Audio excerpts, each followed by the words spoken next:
나모 따사 바카와토 아라하토 삼마 삼부타소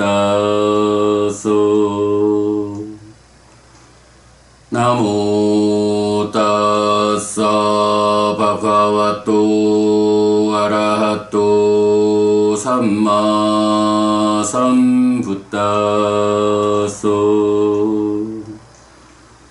나모 따사 바가와토 아라하토 삼마 삼부타소.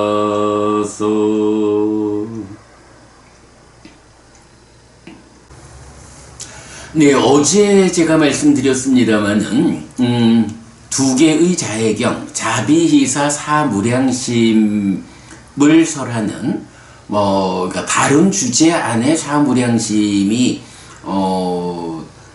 삽입되어 있는 경들 아니고 사무량심을 직접 주제로 설하는 두 개의 경, 자해경 1, 2번을 어저께 독송하고 설명을 드렸어요. 그러면서 제가 필수 독성 자해경 이렇게 불리면서 테라와다 불교 안에서 많은 사람들이 가장 귀히 여기는 경으로 메타 수땅 자해경이 있다. 쿠타카 니카야에 속한 5번째 경이 이제 수타니빠따죠. 그래서 수타니빠따의 8번째 경으로 자해경이 나오는데, 아무래도 가장 많은 사람들이 독송하는 경이니 또 수타니빠따면 이제 우리 공부 기준에 속하고요. 그래서 이 자해경을 제가 번역을 해서 오늘 이제 독성을 하겠다 말씀을 드렸는데, 사실은 이 자해경 수타니빠따에 이제 속한 경인데 개성으로 구성되어 있어요. 그러니까 말하자면 시라고 봐야 되겠죠.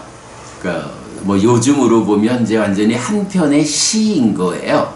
시라는 게 우리말로 된 시도 읽고 그 의미를 해석하기가 어려운데, 이 팔리어로 된 개성 시를 해석하는 일, 번역하는 일은 참 어렵네요. 어제 꽤 여러 시간 정말 제가 그렇게 팔리어에 능숙하지 못하니까 몇 개의 교재들, 그래서 전재성 박사님의 수타니빠따, 그리고 한국 테라와다 불교에서 편집한 테라와다 불교 의범, 그리고 어제도 보여드렸지만 담마랑의 사경집으로 만든 선일 스님 번역하신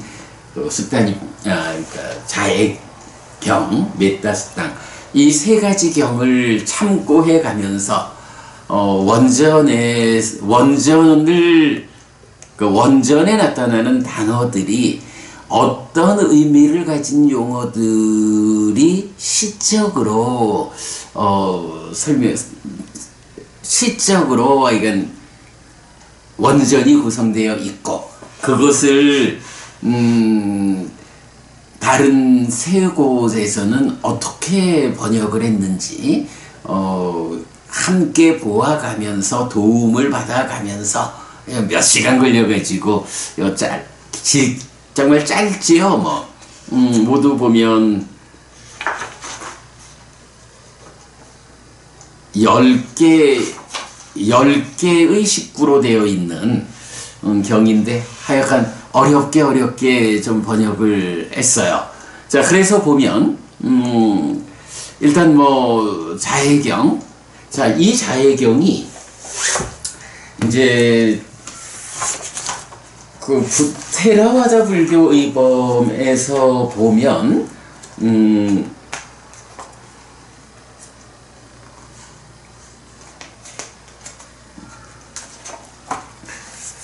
유독 필수 독성 자해경이라고 서술을 하고 있어요. 자, 이게 이제 이 경인데 보면 원래 경은 그냥 개성으로부터 시작이 되는데 이제 테라와다권에서 이 자애경이 얼마나 중요하고 필수적이냐라는 부분을 강조하느라고 경의 앞에다가 몇 말씀을 이제 몇 줄 한 거예요. 그래서 보면 자애경 메타숫다를 아예 경 제목을 까라니야 메타숫당 해서 필수 독성 자애경, 실천되어야 하는 자애경, 이렇게 제목도 조금 더 부과를 하면서 이 필수 독성 자애경의 위력은 야차들이 인간에게 어떠한 두려움도 줄 수 없게 하니 이런 무서움을 없애기 위해 밤낮으로 게으르지 않게 독송해야 한다네. 그리하면 편안하게 잠을 자고 나쁜 꿈을 꾸지 않게 되니 이와 같은 여러 가지 공덕이 있는 필수 독성 자애경을 독송하겠습니다. 라고 앞에 서술되는 부분이 추가되어 있다라는 거 말씀드리고요.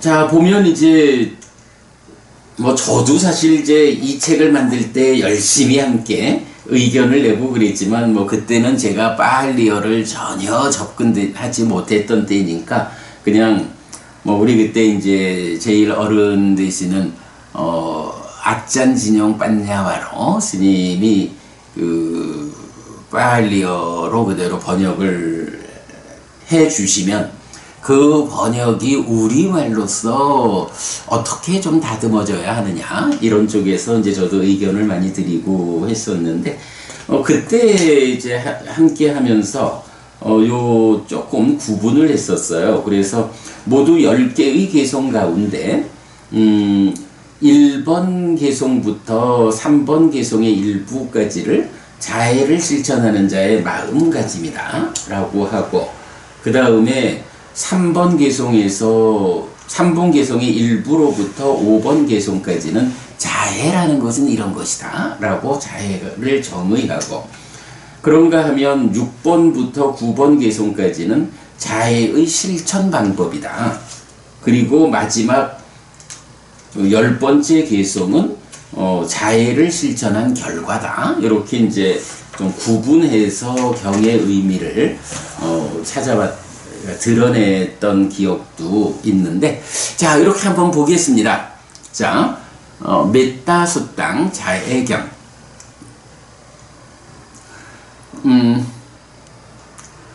까라니야 마따 구살레나 얀따 산땅 빠당 아비사메쩌 삭고 우주쩌 수후주쩌 수와쪼 짜싸 무두 아나띠마니.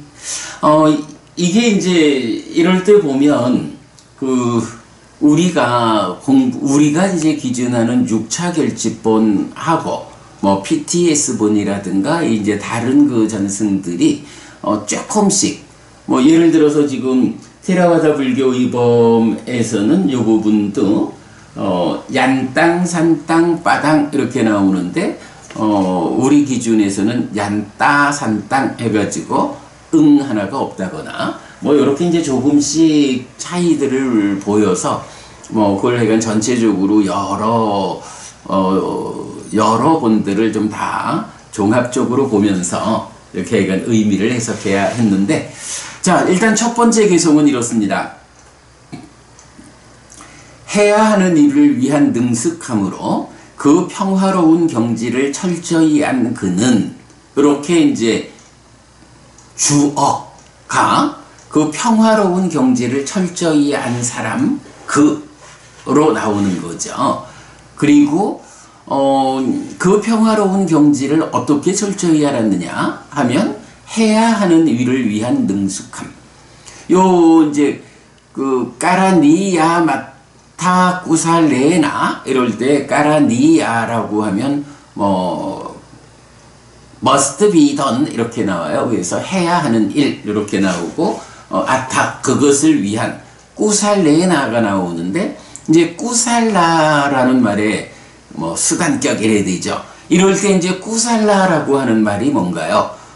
부처님 출가하신 이유를 말할 때 꾸살라를 찾아서 출가했다. 이렇게 이제 또 정의가 되잖아요. 그럴 때 이제 그 유익 이렇게 나타나죠. 꾸살라 유익. 그래서 유익이라고도 번역이 되고 착할 선자 선으로도 번역이 되죠. 그래서 꾸살라 담마 이러면 유익한 법 또는 선법 이렇게도 번역이 되는데 그 꾸살라가 또 하나의 의미로는 능숙하다 이런 의미를 갖거든요. 그래서 이제 여기서는 능숙함 이 의미로 쓰였어요. 그래서 해야 하는 일을 위한 능숙함. 삶을 형성하자 깨달음으로 나아가자 라고 할 때는 그러한 삶의 형상을 위해서 어떤 일을 해야 하느냐 라는 것을 일단 우리가 배워 알아야 되죠. 그래서 일단 불교적인 관점에서는 삶의 형상을 위해서 해야 하는 일이 무엇입니까? 라고 하면 두 가지 측면을 말할 수 있죠. 하나는 내적인 성숙이 필요하고 하나는 관계의 성숙이 필요하다. 그럼 내적인 성숙을 위해서는 어떤 일을 해야 하느냐? 라고 하면 사념처로 시작해서 사마타 위파사나로 완성되는 이 하나의 수행체계가 있다. 이것이 내적인 성숙을 위해서 해야 하는 일이다. 이렇게 말한다면 이제 관계의 성숙을 위해서는 어떤 일을 해야 하느냐? 관계의 성숙을 위해서 해야 하는 일은 우리가 이제 어제 오늘 독송하는 경들의 주제죠. 바로 사무량심 사서법. 자비희사 사무량심을 닦는 거. 그래서 내 안에 그대가 행복하기를 하는 자, 그대가 아프지 않기를 하는 비, 그대의 기쁨이 아이고 나도 좋아 라고 함께 기뻐하는 희, 그리고 어떤 상황에서도 내가 흔들리지 않는 사평정. 요거 어제 설명드렸지만은 그대가 행복하기를 하는 자심은 행위 영역, 의업에 속하는 진애, 분노와 폭력적인 사유를 분노하지 않고 비폭력의 사유로 바꾸는 요거 자애잖아요. 말하자면 분노하지 않고 비폭력적인 사유를 하기 위해서 어떤 일을 해야 합니까? 자애를 닦아야 합니다. 그 밑에 와가지고 위해사 짜증 내지 않는 삶을 위해서는 무엇을 해야 합니까? 비심을 닦아야 합니다. 조금 더 내려와가지고 거슬리지 않는 삶을 위해서 무엇을 해야 합니까? 희심을 닦아야 합니다. 저항하지 않는 삶을 위해서는 무엇을 해야 합니까? 사무량심을 닦아야 합니다. 이렇게 자비희사 사무량심을 관계의 성숙을 위해서 우리가 해야 하는 일이다. 그런데 한 가지 특징이 있죠. 이런 자비희사 사무량심, 마음이라는 것은 전달되는 것이 아니다. 보통 많은 사람들이 메타 수행 이러면서 메타를 보낸다, 자애의 마음을 보냅니다 라고 표현을 하지만 그거 곤란하다. 자애의 마음은 보내는 것이 아니라 내 안에 자애를 내 마음에 채우는 것이다. 그래서 내 마음이 자애가 함께한, 자애가 충만한 마음이 되면 이 자애가 충만한 마음이 몸과 말의 행위를 통해서 드러나 전달된다. 그럴 때 몸과 말의 행위로 드러나 전달되는 요게 뭔가요? 사서법이라고 해서 보시, 애어, 이행, 동사. 조금 있다가 그 하타카경 2번에서 또 설명이 되죠. 이렇게 자비희사라는 네 가지 마음을 내 안에 채워서 충만하게 하는 것이 사무량심이다. 그러면 이렇게 충만한 마음이 몸과 말의 행위를 통해서 세상에 전달되는 이것이 사서법이다 라는 거죠. 자, 그래서 이렇게 해야 하는 일을 위한 능숙함이라고 말하면 내적인 성숙을 위해서는 사념처 사마타 위파사나를 해야 한다. 관계의 성숙을 위해서는 사무량심 사서법이라고 하는 이러한 교리의 실천, 이것이 해야 하는 일이다. 이렇게 해야 하는 일을 위한 능숙함이 확보되면 그렇게 능숙하게 해야 할 일을 하는 것에 의해서 그 평화로운 경지를 철저히 알게 된다. 그 평화로운 경지를 철저히 안 그는, 이제 그는 어떤 사람이냐 라고 하니 올곧고 아주 올곧은 사람, 부드럽고 오만하지 않게 잘 말하는 사람. 자, 방금 말씀드렸지만 자해를 실천하는 자의 마음가짐이 첫 번째 개성부터 세 번째 개성의 일부 이렇게 되어 있죠. 그러니까 그렇게 이제 우리가 해석을 했었죠. 자, 그럴 때 보면 이제 이런 자해를 실천하는 자의 마음가짐, 이래서 일단 여기 해야 하는 일을 위한 능숙함을 포괄적으로 말하면 내적인 성숙과 외적인 성숙을 위한 이런 해야 할 일이 있는데, 이제 이경 외따 승당은 그 중에 사무량심 중에 첫 번째 항목인 맷떡, 자애라는 것. 의업에서 진애라고 하는, 뭐 말하자면 성내는 마음, 요거죠. 좀 더 분석해서 말하면 분노하고 폭력적인 이 사유를 분노하지 않고 비폭력의 사유로 바꿔주는 역할을 하는 그런 자심, 자애의 마음을 이 경은 뭐 포괄적으로 해야 하는 일 중에 중심 주제로, 그래서 해야 하는 일을 위한 능숙함으로 라고 할 때 이 해야 하는 일을 메타, 자애라는 하나의 개념으로 일단 집중해서 말하고 있다, 이런 의미죠. 그래서 이렇게 해야 하는 일, 즉 자애를 닦는 일에 능숙함으로 그 평화로운 경지를 철저히 알았다. 그는 이제 어떤 사람이 되느냐? 올곧다, 아주 올곧은 사람이 되고 부드럽고 오만하지 않게 잘 말하는 사람, 말도 아주 잘해, 부드럽고 오만하지 않게. 그런가 하면 이제 두 번째 개성으로 넘어가서 만족을 알고 뒷받침하기 쉽고 검소하게 살아서 할 일이 적은 사람. 자, 요건 뭔가요? 만족이라고 하는 거는 특히 수행자 같으면, 출가 수행자는 어떡하라고요? 위장을 보호하기 위한 음식과 몸을 보호하기 위한 옷으로 만족하는, 네, 뭐 요런 그 작은 것으로 만족하는 삶을 수행자에게는 요구하죠. 그러면 이렇게 작은 것으로 만족하다라는 사람은 다른 사람들이 그 수행자가 잘 수행할 수 있도록 뒷받침을 해줘야 되는데, 이렇게 만족을 알아, 작은 것으로 만족하는 수행자는 이제 다른 사람들이 그 사람을 뒷받침하기가 쉬워. 이런 의미가 되겠죠. 산뜻 삭고 쩌수 바로 쩌 해서 만족을 알고 뒷받침하기 쉬운 사람, 그리고 검소하게 살아서 할 일이 적은 사람. 검소하게 산다, 그러니까 다 같은 개념이죠.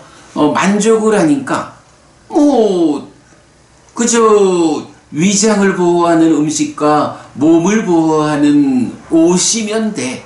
특별히 내가 더 많은 것을 필요하지 않아. 나는 수행자야. 요런 사람은 다 다른 사람들이 그 수행자가 잘 수행하도록 뒷받침하기가 쉬워. 그러면 이런 사람의 삶을 뭐라고 표현해요? 아주 검소한 삶을 사는 거야. 그리고 이렇게 검소한 삶을 사는 사람은 해야 하는 일이 별로 없어.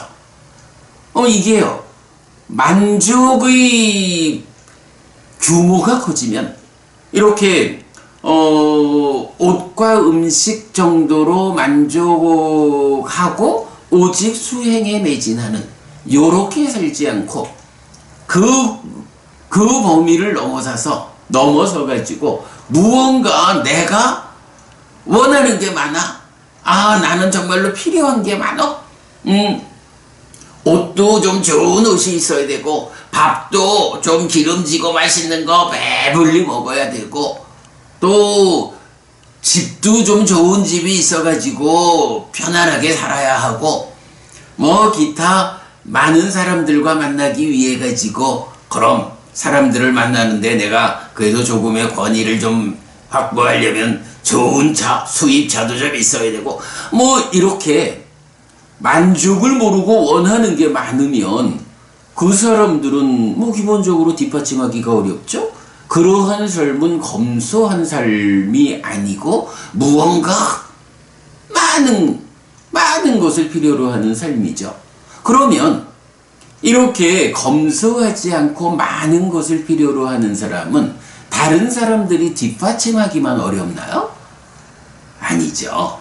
그 사람 자체도 해야 할 일이 많아. 뭔가 뭐 원하는 게 많아. 살아가는 가운데에 삶을 유지하기 위해서 많은 것을 필요로 하는 거야. 그러니까 그 많은 것을 얻기 위해서는 남이 나를 뒷받침하기도 어렵지만 나 자신도 그것들과 관련해서 할 일이 많아지는 거예요. 분주해지는 거예요. 요런 삶, 수행자의 삶이 아니고, 이런 삶, 자애의 마음을 담는 수행자의 삶이 아니요. 이렇게 말하는 거죠. 그래서 만족을 알고 뒷받침하기 쉽고 검소하게 살면 이런 사람은 할 일이 적어. 분주하지 않아. 할 일이 적다는 건 뭔가요? 삶을 유지하기 위해서 내가 할 일이 적어.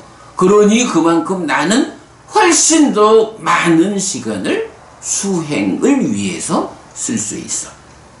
나는 무언가 원하는 게 많은 사람들이 그거 해결하느라고 많은 시간을 쓰고 수행에는 조금밖에 시간을 할애하지 못하는 이런 경우 아니요.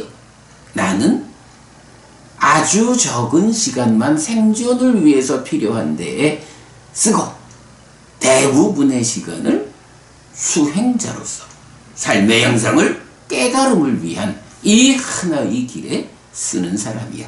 이런 의미가 되는 거죠. 예. 그 다음에 기능이 고요하고 신중하고 겸손하고 가문에 대해 욕심내지 않는 사람, 이랬어요. 기능이 고요하다라는 거, 여기서 기능은 여러분, 우리 기능이라고 하면 여러 가지가 있죠. 기본적으로 믿음, 정진, 사띠, 삼매, 지혜라는 5가지 힘 또는 기능, 이래가지고 삶을 퇴보로 이끄는 것을 방어하는 측면에서는 5가지 힘이라 불리고, 삶의 향상을 위한 동력의 측면에서는 5가지 기능이라 불리죠. 이런 기본적으로 불교 신자한테는 믿음, 정진, 사띠, 삼매, 지혜라고 하는 이 기능이 있고, 그런가 하면 또 느낌에 대해서도 5가지 기능으로 나타나기도 하고, 하지만 그 기능과는 또 별개로 우리 삶에서 기본적으로 배제할 수 없는 기능이 있죠. 뭔가요? 안근, 이근, 비근, 설근, 신근, 의근. 6가지 기능이 있죠. 요거 뭐죠? 안식, 이식, 비식, 설식, 신식, 의식이라고 하는 지난 삶의 누적으로 형성되어 있는 식온이죠. 이 마음이 세상을 인식하기 위해서 세상 생겨 먹은 대로 배분되죠. 세상이 어떻게 생겼나요? 색, 성향, 미촉, 법, 이렇게 생겼죠. 그러니까 식이라고 하는 이 삶의 과정의 누적으로 생겨나 쌓여있는 이 마음도 그대로 세상에 대응해서 안식, 이식, 비식, 설식, 신식, 의식 이렇게 배분이 되죠. 그래서 이 식이 색성향 미촉법, 세상을 인식하는 일을 하는데, 여기서 우리가 분명히 보아야 되는 것, 그러면 마음만 있으면 인식이 되나요? 우리가 육내입처 부분에서 특별하게 공부한 내용이죠. 특히 색성향 미촉이라고 하는 이 물질적인 세상, 물질적인 대상을 인식하자라고 할 때는 안식, 이식, 비식, 설식, 신식 요 마음만 가지고는 인식할 수가 없죠. 기본적으로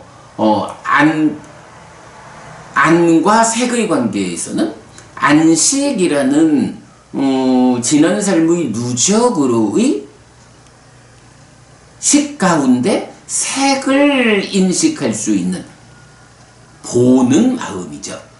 그러니까 색을 아는 마음, 이 안식이 색을 인식하는데 안식만 가지고는 색을 인식하지 못하죠. 여기서는 몸이 가지는 역할로서의 안근이라는 게 있어서, 그렇죠. 눈 떠가지고 보아야 내가 보는 것이 이거요 라고 안식이 인식을 하죠. 그래서 우리가 안과 색을 연하여 안식이 있다 라는 이 인식 과정에 안이라고 하는 것이 그냥 눈 이래 말하지만 그 눈이라는 의미가 안식과 안근이 함께한, 마음이 몸과 함께 해서 인식 주관이 되어 있는 이것이 안이다. 이렇게 이제 우리가 육내입처를 이해하고 있잖아요. 바로 그 의미죠. 그 기능, 안근, 이근, 비근, 설근, 신근, 의근이라는 식과 함께 인식 주관을 구성하는 근, 요 기능이 고요하다. 이 기능이 사실은 많이 흔들린다는 얘기죠. 무엇 때문에 흔들리나요? 바로 1차 인식의 공동주관으로 참여하는 욕탐이라는 것이 얼마만큼 강한 탐진치를 싣고 오느냐에 따라서 이 기능이라는 게 흔들린다.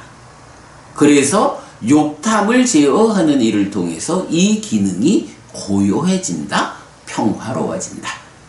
이런 이제 의미죠. 그래서 이렇게 해야 하는 일을 위한 능숙함을 가지고 그 평화로운 경지를 철저히 하는 사람, 또는 이제 그 해야 하는 일을 맺다 자애로 제한해서 말을 한다 해도 이렇게 그런 수행, 그러니까 해야 하는 일을 위한 능숙함에 의해서 기능이, 인식 주관을 구성하는 이 기능이 고요하다, 평화롭다, 기능을 흔드는 욕탐이 제어되었다. 이런 의미. 그러면 이런 사람은 신중하다, 니빠꼬라고 해서 신중하다. 요걸 문제 영리하다, 현명하다 이렇게도 볼 수 있지만 이제 신중이라는 말을 같이 갖고 있어서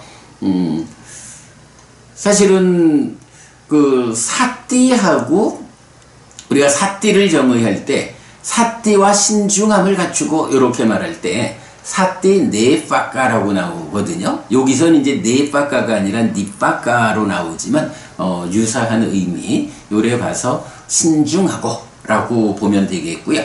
그래서 기능이 고요하고 신중하다. 그리고 이런 사람은 겸손하다. 그리고 가문에 대해서 욕심을 내지 않는다. 이제 여기서 이제 가문이라고 하면 일반적으로 탁발을 가는 제가자의 가문 이렇게 이제 이해를 하면 되죠. 그래서 이렇게 맺다 자애를 갖는 사람은 그러니까 욕탐이 제어됐기 때문에 기능이 고요해. 그리고 그의 삶은 아주 신중한 삶이야. 옳고 그름, 그러니까 산바잡냐와 같은 거죠. 옳고 그름을 잘 판단해서 행하는 신중한 삶이야. 그래서 늘 겸손해. 그리고 탁발을 위해서 어떤 가문으로, 그러니까 어떤 가문에 제가자의 집으로 탁발을 가서도 욕심을 내지 않아. 우와, 맛있는 거 좀 더 주지 한다거나, 아, 저 좋은 거 놔주면, 이런 욕심을 내지 않는다 라고 나오죠. 세 번째 개성으로 갑니다. 그는 현명한 사람이 남을 질책하게 하는 어떤 작은 행위도 하지 않는다. 예. 이렇게 해야 하는 일을 위한 능숙함에 의해서 이런 올곧다거나 잘 말한다거나 만족을 알아서 할 일이 적다거나 욕탐이 제어되어서 기능이 고요하고 신중하다, 겸손하고 가문에 대해 욕심을 내지 않는 이런 사람은 그의 삶은 어떻느냐 하니 현명한 사람이 남을 질책하게 하는 어떤 작은 행위도 하지 않는다. 그러니까 내가 어떤 행위를 하면 현명한 사람이 보고서 아이 저 사람은 왜 저런 행위를 하는가, 잘못됐어 라고 질책하게 되죠. 나의 행위로 인해서 어떤 현명한 사람이 질책하게 만들지 않는다. 현명한 사람이 나를 질책하게 만드는 어떤 행위를, 작은 행위조차도 하지 않는다. 이렇게 말하죠. 그는 현명한 사람이 남을 질책하게 하는 어떤 작은 행위도 하지 않는다. 그래서 여기까지를 자애를 실천하는 자의 마음가짐, 이렇게 우리가 테라와다 불교 의범을 만들면서 이제 해석을 했고요. 자, 그 다음에 이어서 오직 행복하고 안온하기를, 모든 중생이 기뻐하기를, 이렇게 나와요. 요거 어떤가요? 제가 늘 메타, 자애를 말할 때 그대가 행복하기를 하는 마음, 이렇게 말하죠. 바로 그 얘기예요. 스키노와 케미노 혼뚜 사빠사따 바완뚜 스키 따따 라고 해서 스키노 하면은 행복을 가진 자, 혼뚜가 되어라, 행복한 사람이 되어라. 케미노 하면 이제 보통 우리가 경에 보면 요가 케마라고 해서 유가 아논이라고 번역되는 말에 그 케마, 아논이에요. 그래서 이제 복수로 나타나가지고, 복수니까 많은 사람들이 오직 행복하시오, 오직 안온하시오 라고, 이게 이제 명령형이면 그대는 불행하면 안 된다, 행복하거라, 행복해야 한다 라고 명령하는 형태인데, 이게 이제 그 바램을 말하는 거죠. 오직 그대들이 행복하고 오직 그대들이 안온하기를 바란다, 이런 거고, 또한 모든 중생이 기뻐하기를 바란다, 이런 말이죠. 그러니까 메타라고 하는 것이 기본적으로 많은 사람들의 행복과 안온을 바라는 마음, 모든 중생들이 기쁜 삶을 살기를 바라는 마음, 이것이 메타, 자아다, 자애다 라는 거예요. 자, 그러면서 이제 이어가지고 생명 가진 활성 존재라면 무엇이든지 동물이든 식물이든 남김없이, 이렇게 나와요. 여기서 이제 빠나부따티라고 해서 빠나 하면 생명이고, 부따라는 말이 이제 일반적으로 하여간 존재 이건데, 우리가 존재라는 말을 대표적으로 어디에 써요? 12연기의 10번째 집은 바와 유라는 것을 존재, 이렇게 보통 번역을 하잖아요.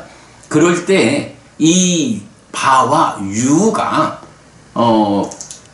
유는 사실은 이제 지난 삶에 누적으로 새로운 존재가 형성된, 요 불완전한 존재로 형성된 요 상태잖아요. 그런데 삶은 그런 존재 상태만으로 있지를 않죠. 삶이라는 거는 그 지난 삶의 과정을 누적해서 생겨난 이 존재가 활성화되어서 지금을 살아가는 거죠. 이럴 때에 그 활성화돼서 지금을 사는 상태를 붓다라고 경은 말하죠. 그래서 이 붓다가 구체적으로 무엇이냐라고 하면 식과 명색이다. 이렇게 이제 우리가 해석을 하고, 그럴 때 식과 명색이라는 것은 오온이라고 하는 이 존재가 촉과 자극에 의해서 활성화된, 이렇게 우리가 활성 존재라는 개념을 이해하고 있잖아요. 그래서 여기 이제 그 빠나 붓다라고 하면 생명을 가진 활성 존재, 지금을 살아가고 있는 존재, 이런 의미죠. 그래서 생명 가진 활성 존재라면 무엇이든지, 그리고는 이제 조금 어려운 부분이 있어요. 따사와 타와라와 이렇게 나오는데, 따사하고 타와라라는 말이, 이게 기본적인 의미가 움직이는 거, 움직이지 않는 거, 요런 의미를 갖거든요. 그래서 움직인다. 또 좀 다른 의미로는 전율한다 이래 나오는데, 뭐 전율한다라는 개념하고는 또 좀 다른 것 같고, 그래서 움직인다, 움직이지 않는다 이렇게 말하면 결국은 뭐 동물과 식물 이렇게 표현이 되는데, 그렇다면 滅다라고 하면 식물까지도 그 滅다의 대상으로 삼느냐 하는 부분을 우리가 좀 고민해 봐야 하는 그런 문제의식을 가지고, 일단은 움직이는 것으로의 동물, 또는 움직이지 않는 것으로의 식물. 그런데 이제 이 부분이 좀 해석에 어려움이 있나 봐요. 그래서 우리 이제 한국 테라와다 불교에서도 이 부분을 연약하건 강건하건 예외 없이, 이래서 따사를 연약하다, 타와라를 강건하다 이렇게 번역하고 있고요. 또 같은 내용을 선일 스님은 어떻게 번역하냐 하면, 약한 것이든 강한 것이든 남김없이, 이렇게 이제 번역을 하고 있어요. 이제 요 의미가 아마도 그 의미 같아요. 그러니까 움직이는 거이면서 동시에 전율하는 것. 근데 전율이라고 하는 게 뭐냐 하면 어떤 두려움에 의해서 흔들리는 뭐 이런 부분. 그래서 그 의미를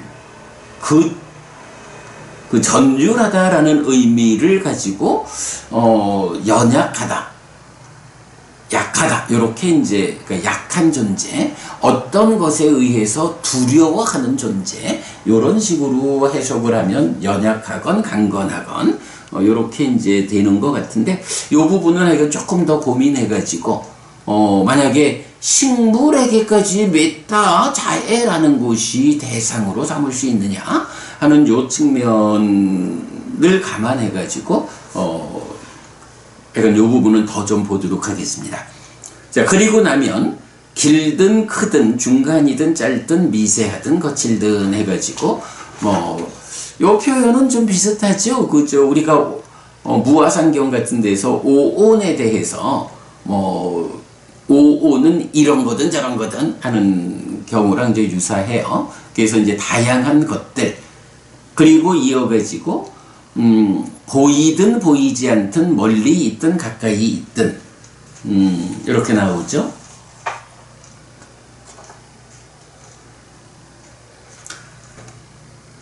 이거는 그대로 길든 크든 중간이든 짧든 미세하든 거칠든 보이든 보이지 않든 멀리 있든 가까이 있든 하여간 많은 생명들이 동물이냐 식물이냐 아니면 연약하냐 강건하냐 이런 것들 상관없이, 또는 그게 길고 큰 거냐 중간이고 짧은 거냐 미세하고 거친 것이냐 보이는 것이냐 보이지 않는 것이냐 멀리 있는 것이냐 가까이 있는 것이냐 하여간 뭐 어떤 제약 없이, 왜냐하면 사무량심이라고 하는 게 그 내 마음을 자애로 채우자라고 할 때 얼마만큼 채우느냐라고 하면 이제 복수 형태로 그들이 오직 행복하고 안온하기를 모든 중생이 기뻐하기를 하니까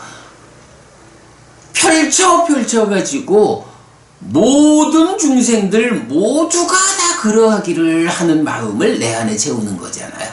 그러니까 그런 그 모든 중생의 개념을 생명 가진 활성 존재라면 무엇이든 동물이든 식물이든 길든 크든 중간이든 짧든 미세하든 거칠든 보이든 보이지 않든 멀리 있든 가까이 있든 이렇게 말하는 거예요. 그러면서 이제 요거를 한마디로 또 여기서는 이제 아주 그 교리적으로 그 조심해야 하는 표현이 하나 나오는데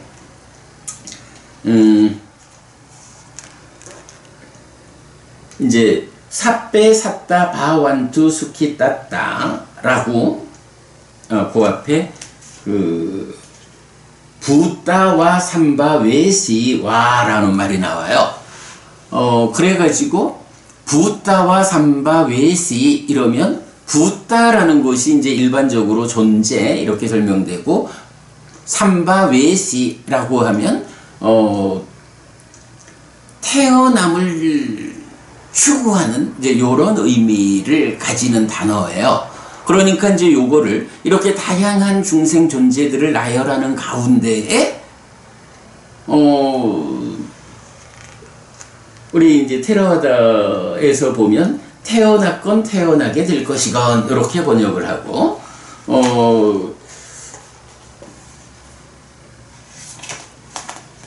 선일 스님 같으면 입이 태어난 것이거나 태어나길 기다리는 것이나 이렇게 번역을 하고 뭐 마찬가지 이제 전재성 박사님도 이런 두 가지 의미로 해석을 해요. 그러니까 부따라는 것은 이미 태어나 있는 어떤 존재들 이렇게 하고 삼바 외시는 태어나려고 하는 거 이렇게 이제 해석을 하고 있는데 사실 이 부분이 좀 문제가 돼요.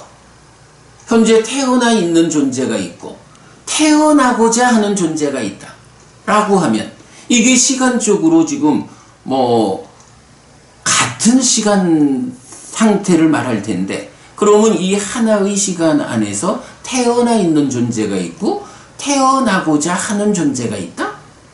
요런 의미가 되면 이거를 해석하는 방법은 태어나 있는 것은 살아있는 존재들이고 태어나고자 하는 존재라는 것은 그러면 죽은 다음에 아직 태어나기 이전 중유라는 개념이 되는가?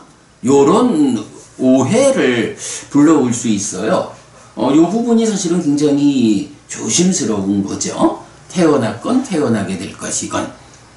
그런데 요거는 우리가 좀 달리 해석을 해야 할 것 같아요. 요 부따하고 삼바외시라는 요 단어가 어디에서 나타나냐 하면 여러분 우리 그 아하라 자량이라는 게 있잖아요.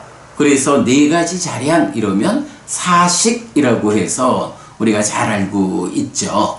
그래서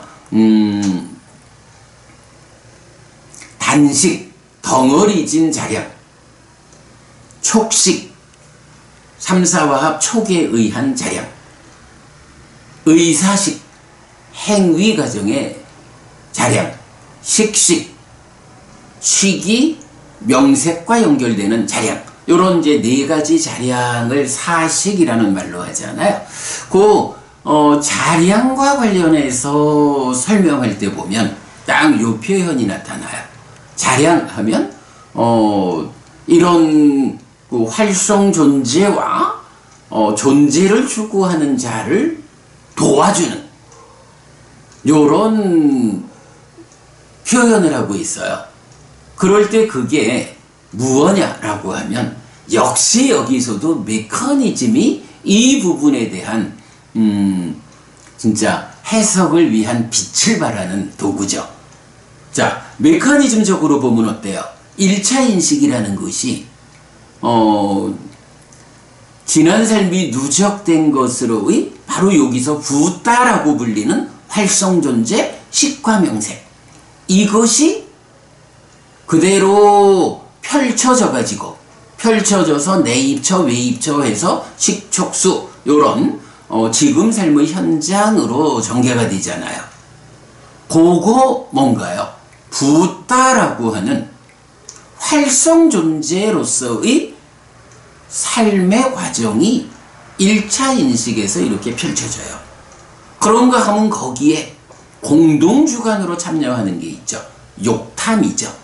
지금 삶의 행위자 심, 이렇게 말하죠. 그럴 때 삼바외시라고 하는 존재를 추구하는 자라는 요 표현이 바로 욕탐이라는 공동주관을 의미한다. 요거 여러분 우리 보리단경 기억하시죠? 안입이 설신의 6내입처하고 색성향 미촉법 6외입처를 대응시켜 놓고 한쪽은 타작을 하는 사람이고 한쪽은 그 타작당하는 보리단이고, 이럴 때 내입처와 외입처 중에 누가 타작하는 자고 누가 타작당하는 보리단이냐 라고 할 때 요거 안입이 설신의 6내입처 인식주관인 내가 색성향 미촉법 인식객관인 외입처에 의해서 타작당하는 보리단이다. 요 관점 아주 우리 특별하게 공부했잖아요. 그럴 때에 그 경에서는 7번째로 다시 태어나고자 하는 요런 마음이 7번째의 타작군으로 제시되잖아요. 그래서 그 보리단경을 해석하면서 우리가 6내입처가 색성향 미촉법이 어떤 대상이 어떤 자극으로 부딪혀 오느냐에 대해 따라서 눈으로 맞고 귀로 맞고 그저 두들겨 맞는 삶을 산다. 이게 내입처와 외입처의 관계다. 그때에 욕탐이라는 공동주관이 또한 와가지고 6내입처를 7번째 타작군으로 때린다. 그래가지고 뭐 대표적으로 그러니까 욕탐이 탐진치를 싣고 와서 때리면 어떻게 돼요? 내입처가 비열이작을 하게 되는 요런 그 타작당하는 현상을 말해주잖아요. 그럴 때 이렇게 탐진치를 싣고 온다라는 것의 근본에 뭐가 있어요? 다시 태어나고자 하는. 탐진치라고 하는 것이 결국은 깨달아 윤회에서 벗어나기 이전에는 이 존재를 붙잡는 뭔가요? 가래라는 거죠. 가래라는 게 뭐죠? 가래를 정의할 때 뽀노빠위까라고 해서 다시 태어남으로 이끄는 거예요. 구성은, 몸통은 난디와 라가, 소망과 탐이 함께한 거예요. 따뜨라 비난디니, 여기저기서 기뻐하는 것이요. 그래서 기뻐하고 드러내고 묶여 머무는 이를 통해서 난디가 생겨나면 탐과 함께 몸통이 만들어져서 가래가 되면, 이렇게 가래가 된 것이 어떻게 돼요? 다시 태어남으로 이끈다. 그래서 가래라고 하는 이것이 이 가래가 행위 과정을 통해 가지고 인식으로 연결되어 오는 게 욕탐이죠. 그럴 때 이 욕탐이 탐진치를 싣고 온다라고 말하지만 그 탐진치의 근본에서 가래로서 오는 거죠. 근데 그 가래라는 게 기본적으로 무엇이냐? 다시 태어남으로 이끄는 것이요. 다시 태어나고자 하는 거예요. 이런 거. 다시 태어난다라고 하는 것이 다시 존재로 이끈다. 이렇게 표현되는 거죠. 그래서 이 경에서 이제 붓다와 삼바외시와 삿바삿다라고 말하면, 삿바삿다, 모든 중생이 수키 따따 기뻐하게 바완뚜 되어라 해서 모든 중생이 기뻐하기를 이라고 자애의 마음을 가지고 말하는데, 여기서 이 모든 중생에 대해서 붓다 삼바 웨시 두 개로 표현되는 이게 태어나 있는 것과 태어나고자 하는 것, 이렇게 두 가지로 구분을 해서 말하면 자칫 중유있음으로 자애경이 해석될 수가 있다고요. 그러나 이렇게 메커니즘적으로 보면 그런 두 가지 상태로의 중생, 이게 아니고 모든 중생이 있는데, 이 중생이 붓다 와라고 해서, 와는 이제 오직 이런 의미가 되거든요. 오직 활성 존재이고 오직 존재를 추구하는 자, 이래가지고 모든 중생이라는 게 누구냐 하면 이렇게 인식의 자리에서 활성 존재가 내입처 외입처를 구성해가지고 인식이 진행되는 그 주체요, 단지 활성 존재로서의 삶이 전개되는 거야. 거기에 단지 가래에 의해서 존재를 추구하는 자인 욕탐의 공동주관으로 오는 거야. 중생이라는 게 누구냐 하면 단지 활성 존재야.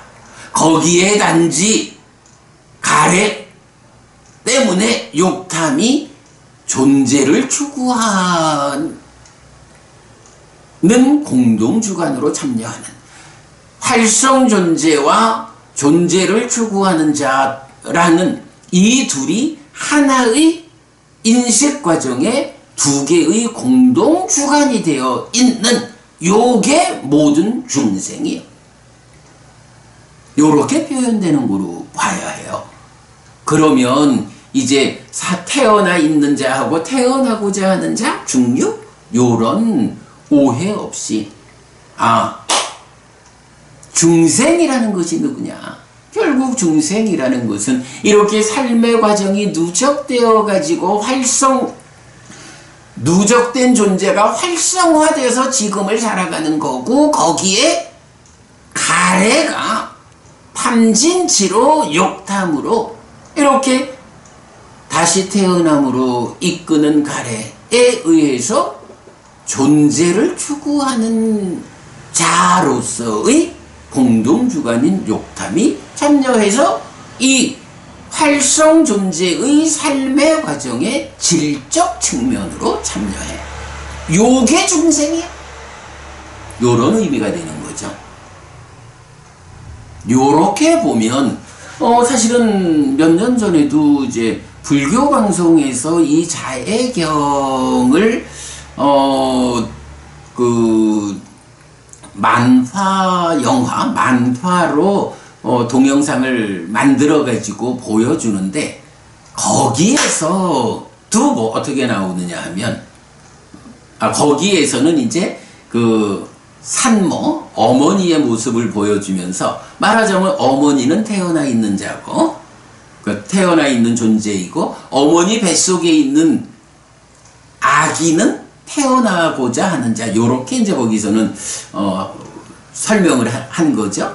근데 교리적으로는 분명히 어머니 뱃속에 잉태되는 그 순간부터 이미 그 사람이라고 불리는 존재가 되지, 그 어머니 뱃속에 있는 그 태아를 존재와 구분해서 말하지 않는단 말이죠. 그래서 이제 그것도 좀 곤란하고, 그렇게 볼 때는 태어나고자 하는 자는 중유를 말한다라고 주장할 수 있게 되는데, 그 부분에 대한 오해를 이렇게 배제할 수 있죠. 어쨌든 삶의 메커니즘이 답입니다. 네, 요런 부분을 보는 거 아주 중요해요.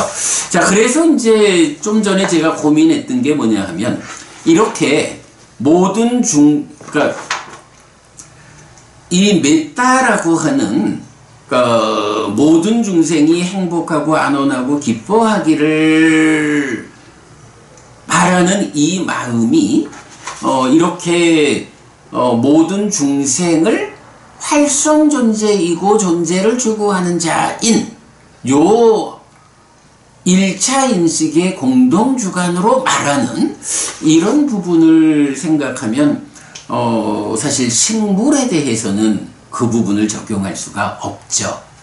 그래서 앞에 이제 동물이든 식물이든 남김없이라고 움직이는 것과 움직이지 않는 것 이렇게 번역하는 것이 좀 곤란하다라고 말씀드리는 게 바로 여기서 걸리는 거죠. 뭐 요런 부분 없다면 뭐 그냥 식물들에 대해서도 아이고 식물아 너도 행복해라 뭐 이렇게 말할 수 있다라고 표현할 수 있을까 몰라요. 그러나 이렇게 구체적으로 중생이라는 것이 활성 존재의 삶의 과정에 욕탐이 참여하는 요런 중생이라고 정의되는 이런 의미에 의하면 이제 동물이든 식물이든 요런 번역은 타당하지 않은 것 같아요. 요거는 아무래도 수정을 해야겠어요. 그래서 전율한다 라는 말, 두려워한다 라는 것은 어쨌든 다른 힘센 존재들에 의해서 위협받는다 요런 측면으로 이해를 하면 뭐 연약하건 또 반대되는 거 강건하건 요런 의미가 오히려 타당하다 생각이 되어서 그 부분 수정해 가지고 다시 올려드리도록 하겠습니다. 자, 이렇게 하면 이제 여기까지는 자애라는 것이 무엇냐? 자애라는 거 모든 중생이 오직 행복하고 안온하라, 기뻐하라 이런 마음을 가지는 거예요. 그래서 그 마음이 생명을 가진 활성 존재라면 무엇이든지 이렇게 전율당하는 약한 존재든지 전율을 가하는 강한 존재든지 남김없이 길고 크고 중간이고 짧고 미세하고 거칠든 상관없이 보이든 보이지 않든 멀리 있든 가까이 있든 상관없이 모든 중생이 누구라고? 삶의 과정이 누적된 것으로의 활성 존재의 삶의 과정에 가래에 의한 욕탐이 참여해서 단지 존재를 추구하는 요런 1차 인식의 두 공동주관으로 구성되는 거신 중생들이 모두 기뻐하기를 바라는 요것이 자애다 라고 자애를 정의해 준다 라는 의미로 이제 이해를 하고요. 자, 그리고 나면 이런 자애를 어떻게 실천해야 하느냐 하는 것이 이제 이어서 나오죠. 자, 서로 속이지 않고 어디서든 누구든 얕보지 않아야 한다. 화가 나고 저항의 상 때문에 서로 간의 괴로움을 원하지 않아야 한다. 이건 뭔가요? 기본적으로 이렇게 자애의 마음을 닦는다. 모두가 다 행복하고 안온하고 기뻐하기를 바라는 이런 자애를 닦는 사람은 기본적으로 서로 간에 속이지 않아. 그러겠죠. 속이면서 자애라는 말을 쓸 수 없겠죠. 그러니까 어디서 누구를 만나든 이런 자애의 마음을 가진 사람은 그를 얕보지 않는 거예요. 그를 나와 대등한, 나와 그가 대등한 그 같은 위치에서 같은 삶을 살고 그런 가운데 그가 어려우면 그의 어려움을 해소하고 행복하게 해주는 요런 것이 자애의 마음이지 그를 얕본다, 경멸한다 이래하지 않아야 한다. 그 다음에 이제 벼로사나 빠띠가 샀냐라는 말이 나와요. 우리 요 빠띠가 샀냐라는 말은 잘 알죠. 메커니즘죠. 결국은 메커니즘인 거야. 메커니즘에서 빠띠가 샀냐 저항의 상이라는 것이 욕상, 색상, 무색상에 대응해 가지고 즐거운 느낌에 대해서 욕상, 색상, 무색상 그러니까 정상이 나온다면 괴로운 느낌에 대해서 빠띠가 샀냐 저항의 상이 나오는 거죠. 자비희사 중에 사 평정이라는 것이 저항과 대응하는 바로 그 자리 저항의 상이에요. 근데 이제 요 부분이 아마도 이제 이렇게 메커니즘적인 접근이 안 되다 보니까 우리 이제 테라와다 불교 의범에서도 이 부분, 그러니까 벼로 싸나는, 저는 이제 화가 나고 이래 했는데, 화내거나 해서 뭐 같고, 그 다음에 빠띠가 샀냐를 악한 생각을 품는다, 이렇게 이제 해석하고 있는데, 뭐 저는 그냥 직접적으로 빠띠가 샀냐라는 용어가 나타났으니까 저항의 상을 가지고 있는. 그러니까 결국은 화가 나고, 표면적으로는 화가 나고, 내면적으로는 딱 그 안에서 저항의 상이 작용하고 있어. 이런 것들 때문에 어떻게 해요? 서로 간에 나는 저 사람이 괴로워. 너 좀 당해봐라. 막 저주를 한다거나 저 사람이 괴로워야. 이렇게 나는 그의 괴로움을 원하고 그는 역으로 나의 괴로움을 원하는 요런 거 하지 않아야 한다. 화가 나고 저항의 상을 가졌기 때문에 서로 간에 상대방의 괴로움을 원하는 이거는 자애라는, 자비희사 사무량심과는 정반대의 삶이죠. 화가 나고 저항의 상 때문에 서로 간의 괴로움을 원하지 않아야 한다. 자, 이 부분을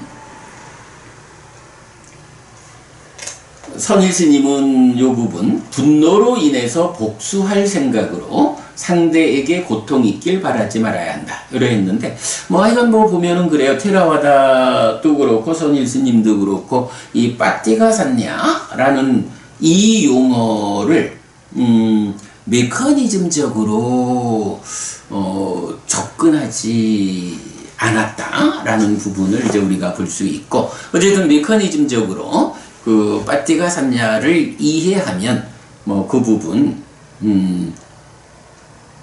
화가 나고 저항의 상을 가진, 내면에서 저항의 상이 있어서 표면으로 화가 나는, 그래가지고 저항의 상 때문에 드러나는 이 화남 때문에 서로 간에 너는 괴로워야 돼 라고 원하지 않는 것.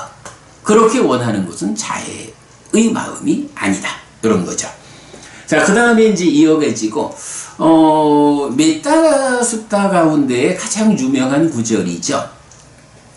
어머니가 자기의 아들을, 하나뿐인 아들을 목숨으로 보호하듯 이렇게도 모든 활성 존재에 대해 한량없는 마음을 키워야 한다 했는데, 이렇게 도라는 말을 위치를 바꿔야겠네. 이렇게도 모든 활성 존재에 대해가 아니고 이렇게 모든 활성 존재에 대해서도라고 바꿔줘야겠네요.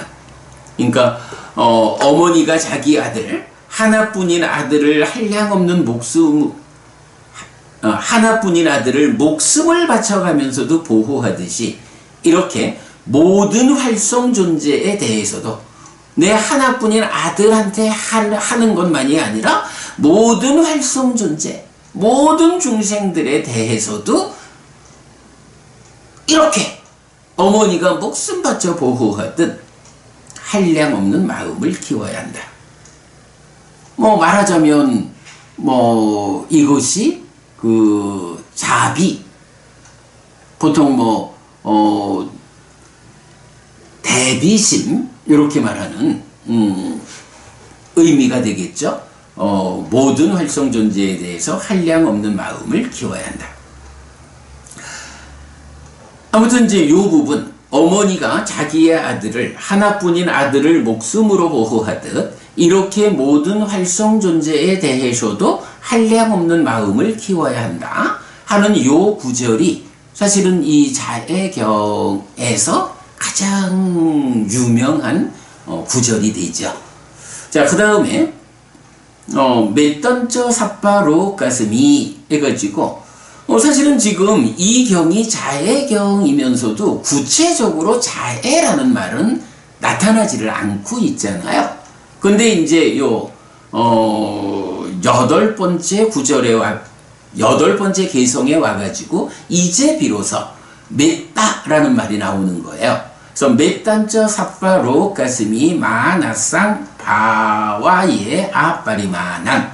그래서 온 세상에 대해 자애의 마음을, 그러니까 메던저 마나사, 자애의 마음을 한량없이 키워야 한다 라고 나오죠.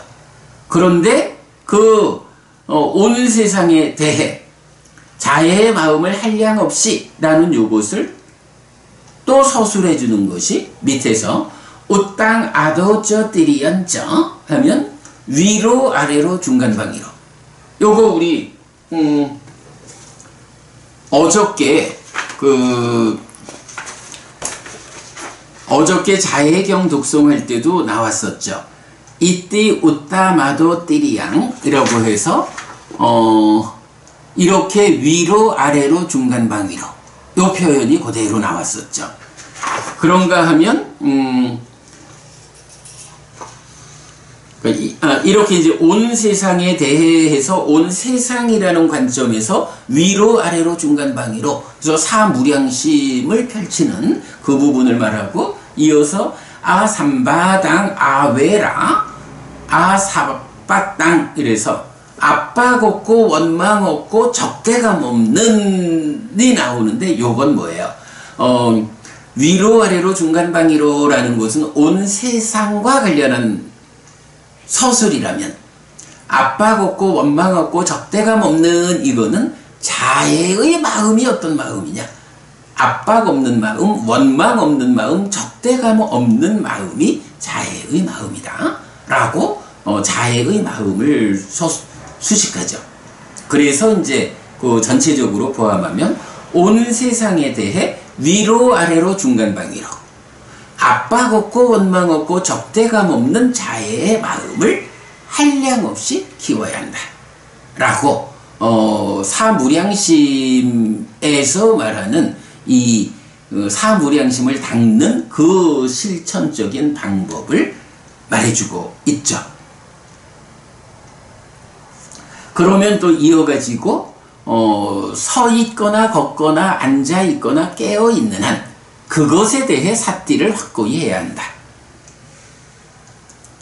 여기서 이제 서 있거나 걷거나 앉아 있거나 깨어 있는 한이라는 건 뭐예요?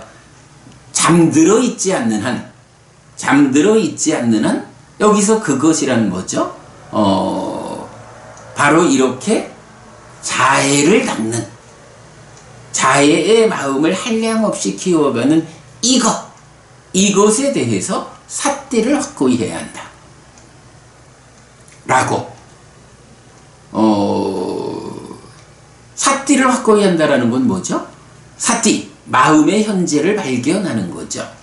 그러니까 삿띠를 확고히 하자라는 것은 내 마음이 지금 이렇게 온 세상에 대해 위로 아래로 중간방위로 압박 없고 원망 없고 적대감 없는 자애의 마음을 한량없이 키우고 있는가? 라고 내 마음의 현재를 발견하는 이 삿띠를 확고히 하자. 이 삿띠를 이뤄가지고 지금 내가 자애의 마음을 잘 키우고 있나? 자애를 닦고 있나? 라고 스스로 확인하지 못하는, 확인하지 못하면 어때요? 보지 못하면 놓치는 거죠. 예, 그런 부분. 그래서 뭐 보면 이제 기본적으로 세 가지가 되는 거죠.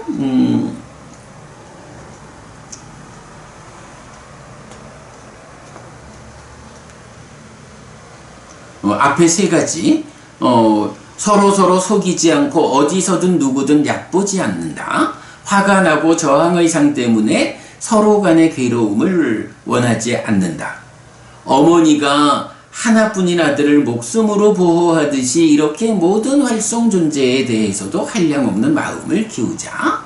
온 세상에 대해 위로 아래로 중간방위로 압박 없고 원망 없고 적대감 없는 자애의 마음을 한량없이 키우자 라는 요 구체적인 자애의 마음을 닦는 요것에 대해서 내 마음이 지금 이렇게 자애를 닦고 있느냐 라고 발견하는 것으로의 삿띠, 이 삿띠를 확고히 해야 한다. 그것에 대해 내 마음이 자애를 잘 닦고 있는가? 이 세 가지 방법의 자해를 닦는 일에 충실한가? 라고 마음의 현재를 발견하는 사띠를 확고히 하자. 그러면 그것이 이렇게 자해를 닦는 것에 대해서 사띠를 확고히 하는 그것이 성스러운 머쭅이라고 사람들은 이것을 말한다. 사람들은 말한다.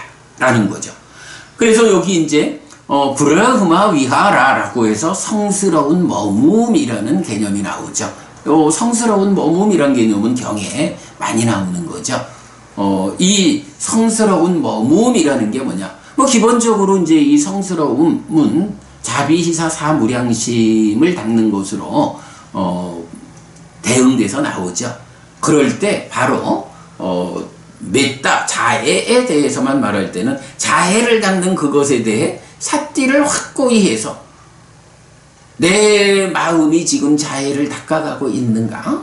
라고 발견해서 옳고 그름의 판단에 의해서 되돌리는 아따삐 삼빠자노 사띠마 하는 요러한 수행자로의 머뭅, 요것을 그러니까 달리 말하면 자비시사 사무량심을 닦는 수행자로의 머뭅, 잘 사띠해서 아따삐 삼빠자노 사띠마 해서 사무량심을 잘 닦아가는 실천, 요런 상태를 성스러운 머뭅이라고 한다 라는 것.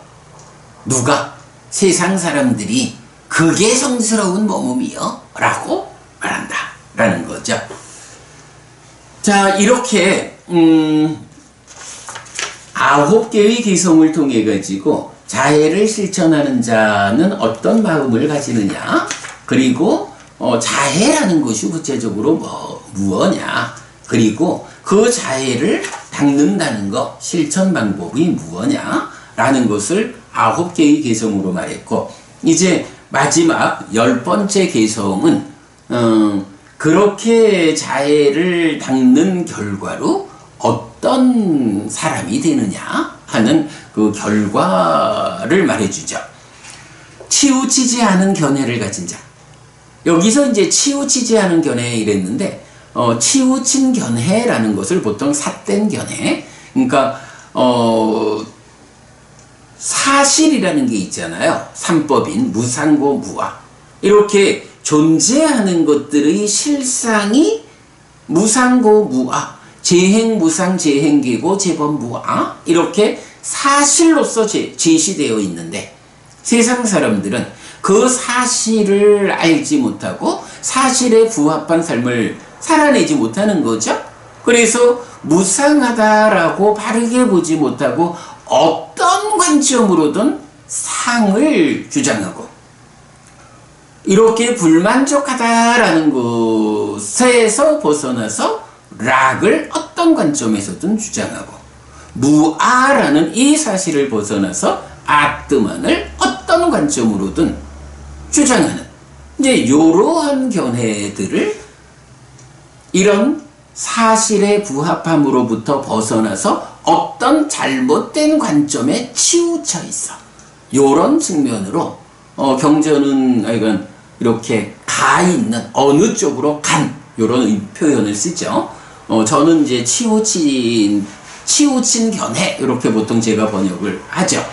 그래서 여기서는 치우치지 않은 견해, 즉 삿된 견해가 아닌 정견을 가진 자, 이렇게 성스러운 머뭅, 자해를 닦는 여기에 대해서 삿띠를 확고히 한, 이렇게 사무량심을 닦으면 결국 그 결과로 치우치지 않은 견해를 가진 자가 된다. 정견을 가지게 된다. 그런 사람은 계를 중시하고 봄을 갖춘 자가 된다. 여기서 봄이라는 건 뭔가요? 암과 봄, 요거죠. 지견. 그래서 계를 중시하고 봄을 갖춘 자. 봄을 갖춘다라는 건 뭔가요? 1차적인 완성된 봄은 여실지견 하는 거죠. 그리고 그것이 더 이어져서 완성되면 인간의 법을 넘어선 성자에게 적합한 차별적인 지와 견, 시계 이렇게까지 가면 아라한 완성되는 거죠. 바로 그러한 보험을 갖춘 자 이래 되고요. 그 다음에 까메수 위나야 계당 이러는데 요거 이제 위나야 대신 위네야로 보통 나타나는 것 같아요. 그래서 까메수 소유의 삶에 대한 계당 갈망을 위나야 제어해서 확실하게 몸으로 다시 오지 않는다 라고 말하죠. 확실하게 몸으로 다시 오지 않는다라는 거, 이건 뭐죠?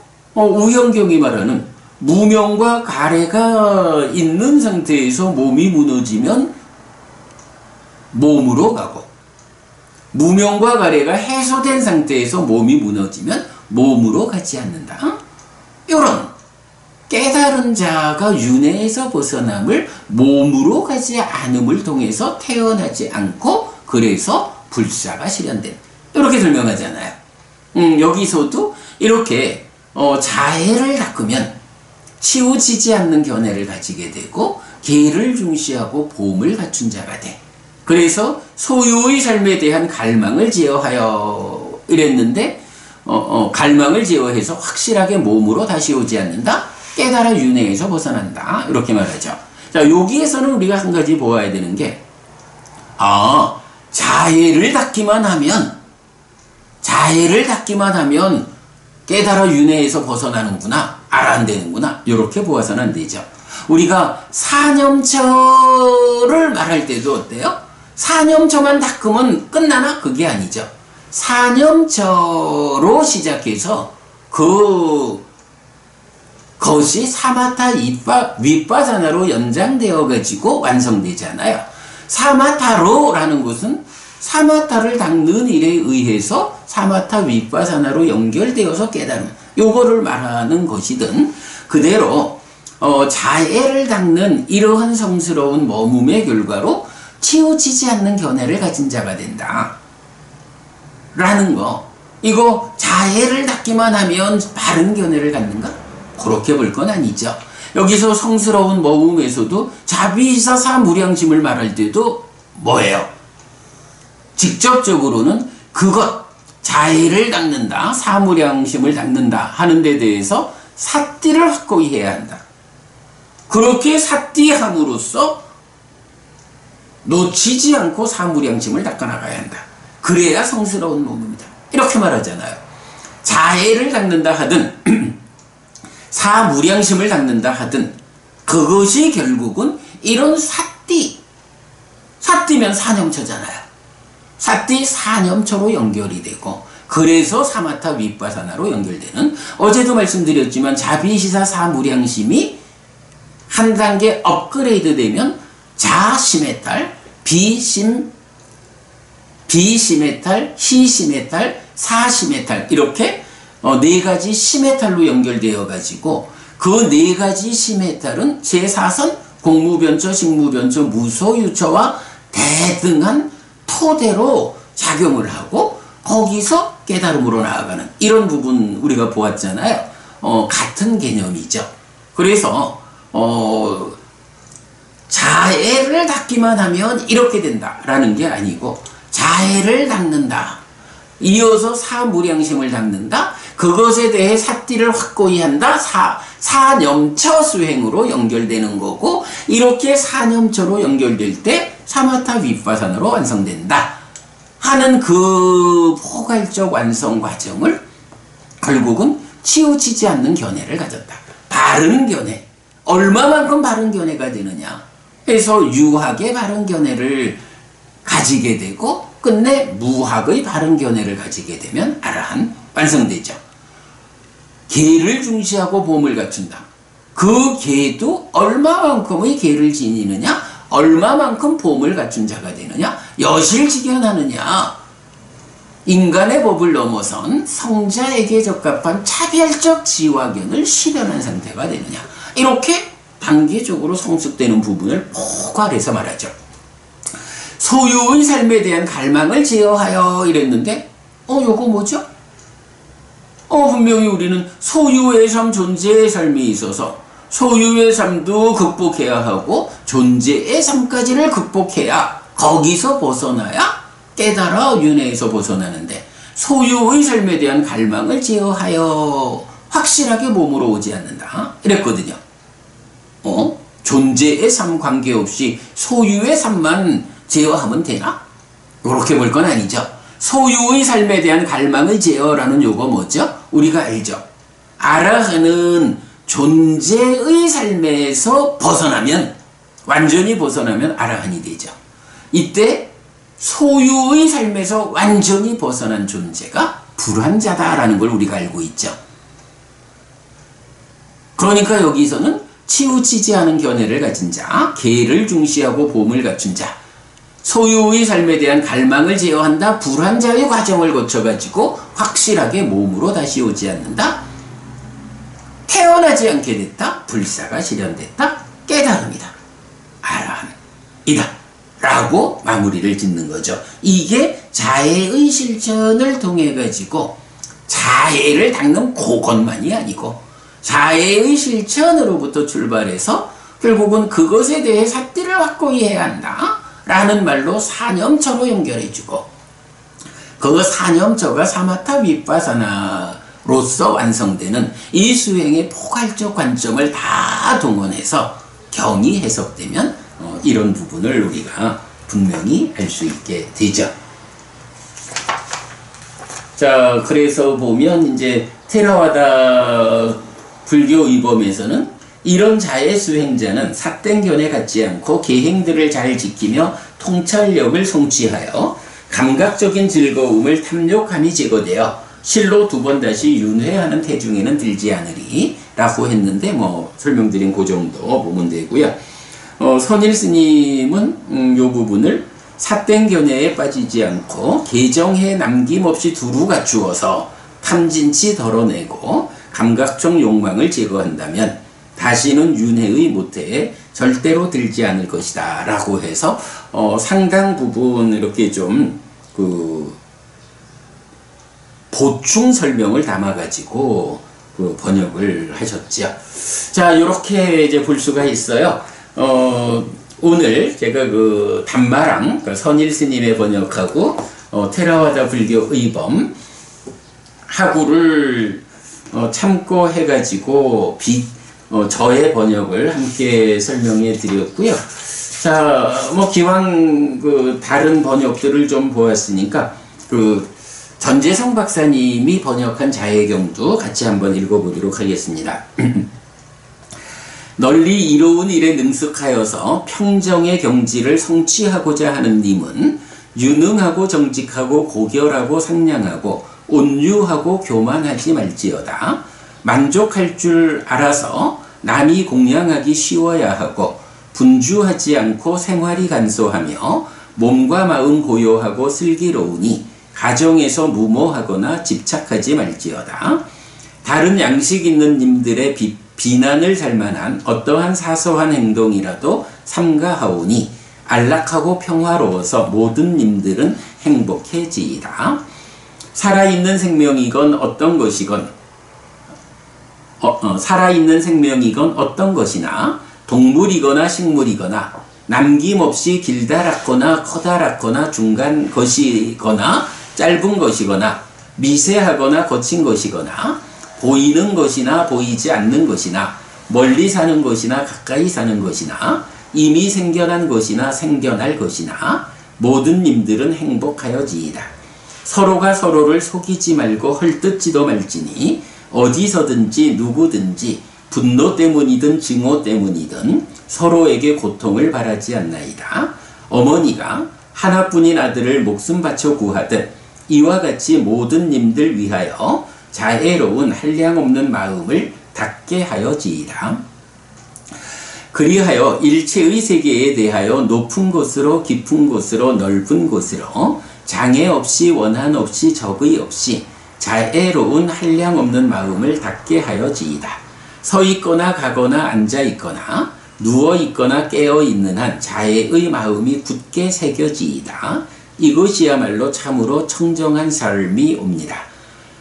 삿땡견해에 의존하지 않고 계행을 갖추고 통찰을 갖추어 감각적인 욕망을 다스리면 결코 다시 윤회에 들지 않을 것이 옵니다. 이렇게 이제 전재성 박사님도 번역하셨고요. 네, 보면 뭐 전반적으로 뭐 같은 원전을 가지고 번역하는 거니까 그 큰 뜻이야 뭐 많이 다르지 않겠죠.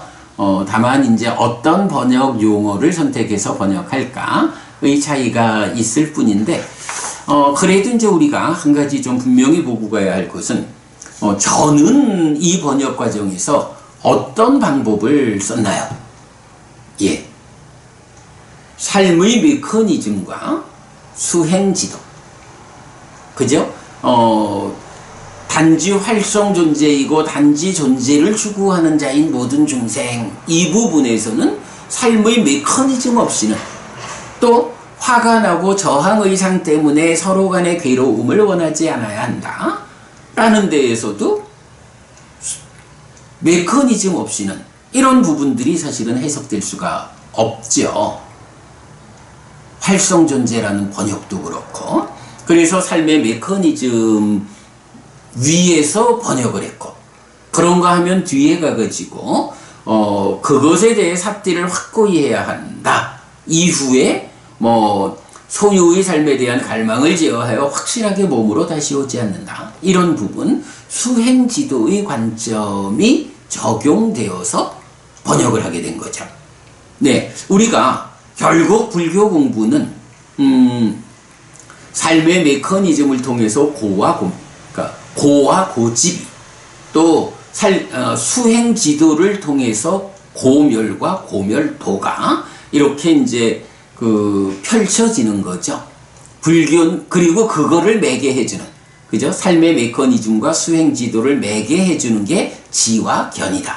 우리가 이렇게 유기적으로 이해하고 있는데, 이런 메커니즘과 수행 지도라는 두 가지 관점을 함께 해놓고 그 위에서 이제 원전을 해석하니까 뭐 전체적인 의미로야 뭐 다 같은 개념이겠지만 세세함에서 상세한 해석에서는 조금씩 차이를 볼 수 있었다라는 거 보겠습니다. 자, 오늘은 뭐 이렇게 하다 보니까 자애경을 제가 어저께 몇 시간 걸려서 새로 번역을 했고요. 이 참 시로 나오는 개성을 번역하기가 어려워서,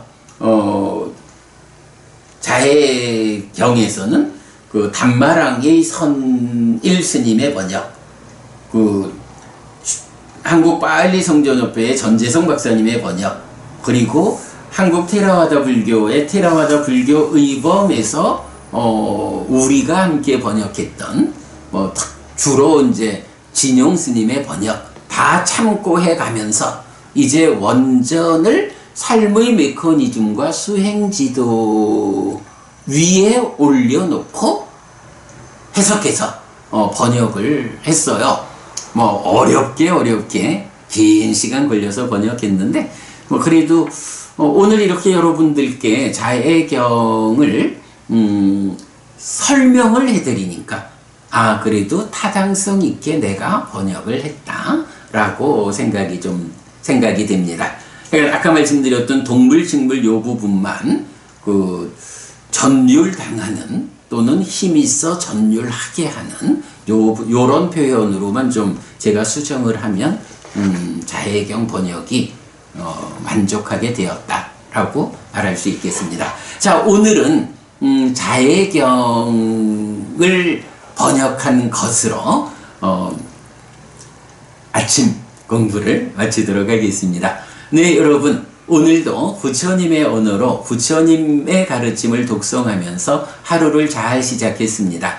잘 시작한 오늘 하루 여러분 내내 편안하시고 이익과 행복을 쌓는 시간 되시기 바랍니다. 함께 해주셔서 고맙습니다. 여러분 행복하십시오.